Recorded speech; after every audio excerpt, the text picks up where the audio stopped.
A lot of people, Justin, are throwing rocks at multifamily and at the rental business saying, hey, rents must come down. What goes up must come down. Yep. The rental market is about to get crushed.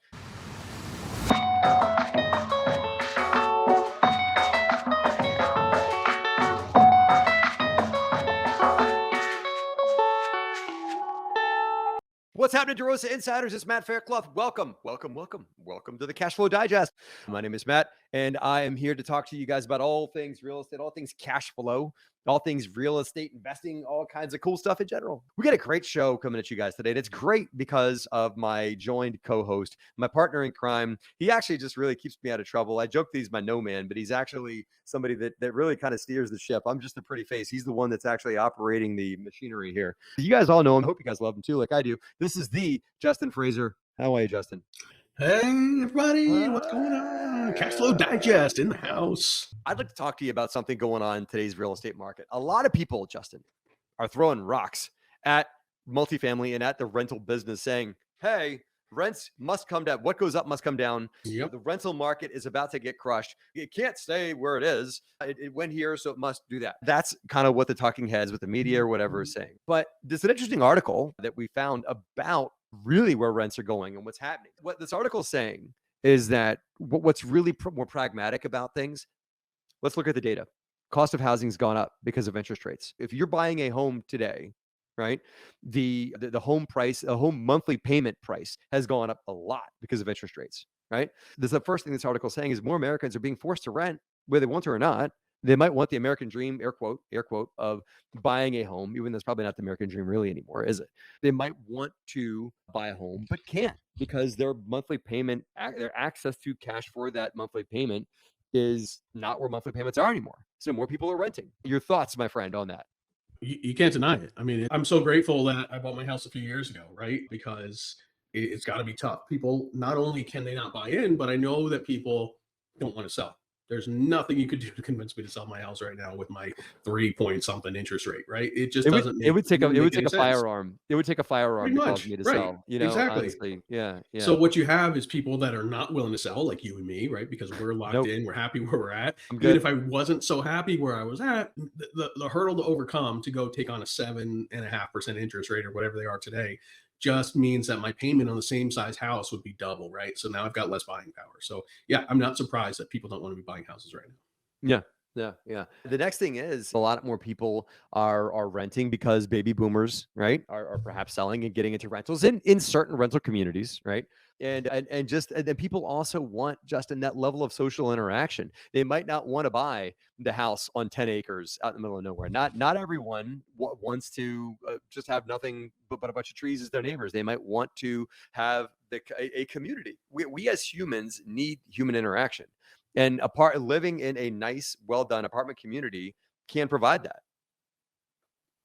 Yeah. I mean, look, especially the way we do it, right? I mean, there's some great amenities for communities, but from A class on down, right? You've got pools, you've got pet parks. We just put a pet spot in one of our properties. So, you got a place to go wash your dog and everything. And people do want to be part of that community. Especially there's like great resident events. I mean, we do all kinds of events where we're getting together and celebrating the holidays or pool parties or whatever else is going on. So definitely makes sense that people want to be there. Yeah. The bottom line, guys, is that renting a home to live, whether that's an apartment community, single family home, whatever it is. Again, this is Matt whipping out his crystal ball and telling y'all what he thinks, because that's what I get to do sometimes.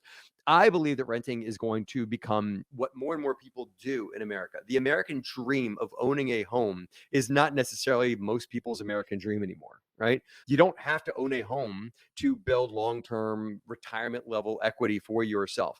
That does not have to be part of your retirement plan, doesn't have to be part of your kids' college saving plan, doesn't have to be part of a lot of the things that people would own a home for, right?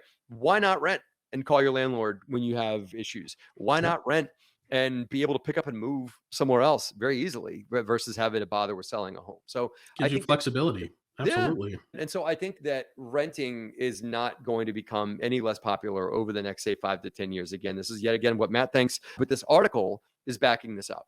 That said, Justin, I'm going to ask you to pick out your crystal ball here.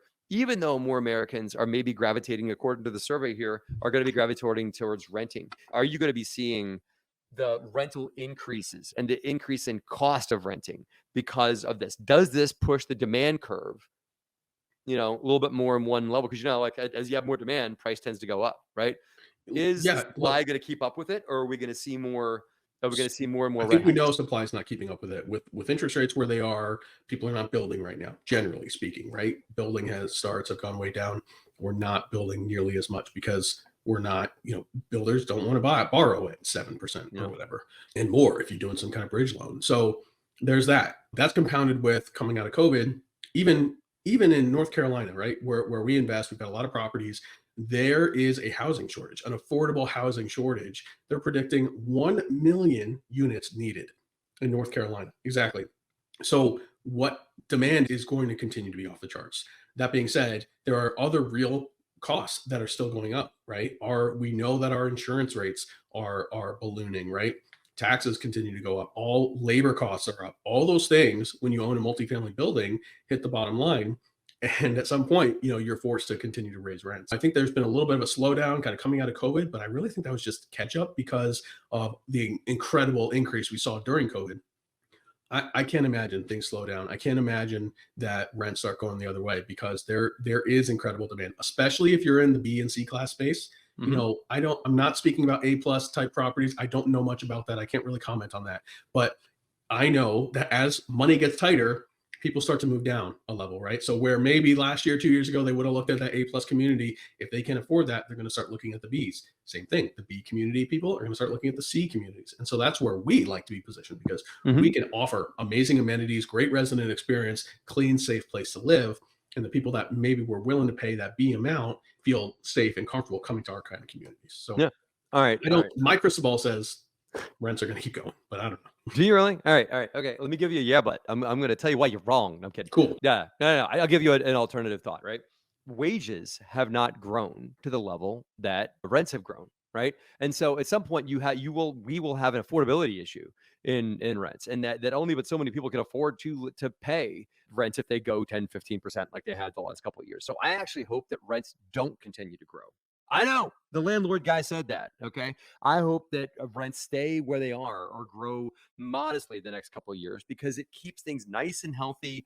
It's funny, but I prefer to see things growing at 2, 3, 4% than growing at 10%. Call me crazy, but I like sustainable growth. I want to be clear with you. Right. That's what I'm speaking about. I'm not speaking about COVID 15% rent growth. That is not going to continue happening. So let's be clear about that. But yes, rent 3, 4, 5% continue. Yes. That's where we're living. But not going the other way. No, okay. No.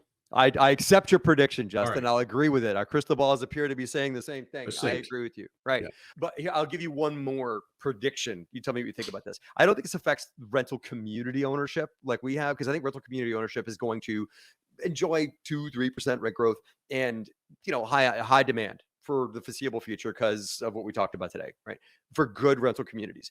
On top of that, because more people are going to be seeking more places to rent, and because I think renting is going to become more of a higher affinity for more and more people, I think you'll start to see more absorption of homes that used to be owned by single family home owners and are now going to be owned by more and more landlords, right? So I think that you're going to see more of that, of people selling their home, a landlord coming and buying and building it, and making it tenant, tenant preferred, tenant ready, that kind of thing. And then renting more and more of the single family inventory in America.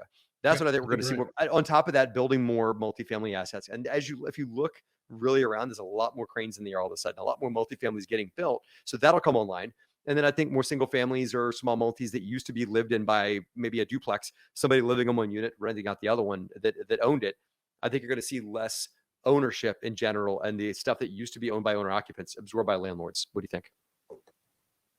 I mean, I can't deny it. I don't, I think that, you're already seeing it. You're seeing that. Just tell me I'm right. No, some of these larger companies are coming in, hedge funds coming in and just buying hundreds of houses at a time, huge single family portfolio. So and that's another thing we could talk about. There's a bill in Congress right now. They're talking about disallowing that. That ain't gonna happen. Nope. Next. There's going to be a workaround, right? So if they say a company can't buy it, then it's going to be set up in a trust or something. How about I'll start 9 companies that'll do it. Right. Right. There's always going to be a way around it. So that is is posturing. That bill's not going it's anywhere. not gonna That's not going to do nothing. That's just, right. Okay, forget it.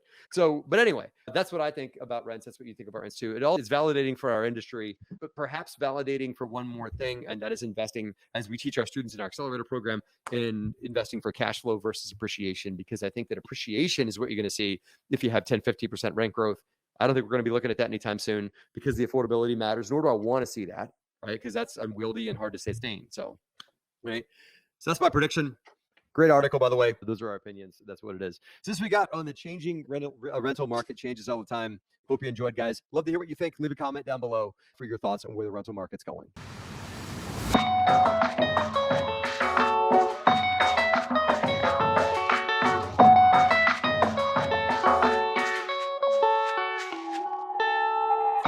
Hey guys, Matt Faircloth here. Thank you for listening again to the Cash Flow Digest. I really appreciate you guys doing that. If you guys want to hear more about what DeRosa Group has to offer, go to DeRosaGroup, DeRosagroup.com, DeRosaGroup.com online. You can hear about all the great things that we offer from an educational standpoint and passive investment standpoint on our website. See you there. And if you guys want to join our online community, DeRosa Insiders on Facebook, where you can watch this program get recorded every Friday at noon Eastern, and you can come on as even a guest or ask questions on the show. We hope to see you guys on our online community, DeRosa Insiders. See you there.